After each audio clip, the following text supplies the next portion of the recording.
Yung ba namang gusto mo lang mag-relax pero ginagawang chicharo ng tenga mo? At ito nga si Bunso walang tigil ng kapapapak dito sa tenga ko. Tano ba naman itong si Bunso Sobra na naman sa kakulitan at ayan pinagtutulungan pa nilang papakin ang aking tenga. Hindi naman ito chicharon bulaklak. Kaya nga naman itong mga kapatid ko, super sa kukulit hindi ka makapag-relax ng maayos. At ito ang si Bunso hindi masaway kahit na sinasaway ko na at ayan niya ay sa wakas at umalis na rin. Kaya nga lang may kapatid ka pa rin isa pa na nanghuhulo. Ay naku paano pa nga namang makakapag-relax nito? Mga alaga nating mga gutom na ay naku namumunit pa at ayan ay tingin nila sa atin pagkain na kaya nga naman tayo ayan ang pinagagawa nila kaya nga lang kailangan talaga pagka maglilinis kay naku matibay-tibay ang suot mo dahil kung hindi ay naku kita ang kawalan dahil dito sa ating mga alagang super sa kukulit kaya ayan naman mga gutom na sila at gusto na nila tayong kainin at ito nga nagre-ready na para mapakain itong ating mga alagang makukulit.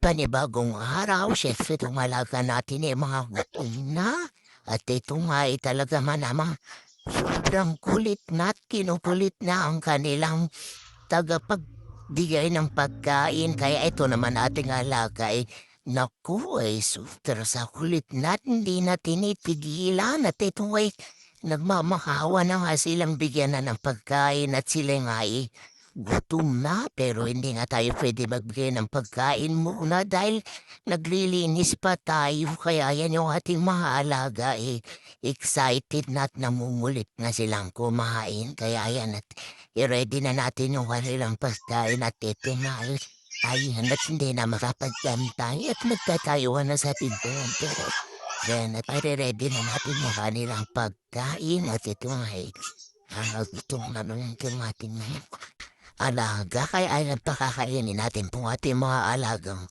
super sa kukulit. At ito si Bunso hindi na makapag-antay at ayan na ready na sila. At syempre alam niya na pagka oras ng pagkain medyo magulo itong ating mga alaga dahil nga sila mga gutom na kaya ayan at medyo nagkakagulo na dito sa kainan at kanya-kanyang pwesto. Siyempre hindi maalis yung isang kapatid na may nanggugulo kaya ayan naman talaga nga naman to ating mga alaga super sa kukulit. Siyempre kahit makukulit sila natutuwa tayo sa ating mga alaga dahil napakabilis na ng kanilang improvement at ito nga tinan nyo naman at ang lalaki na nitong ating mga alaga.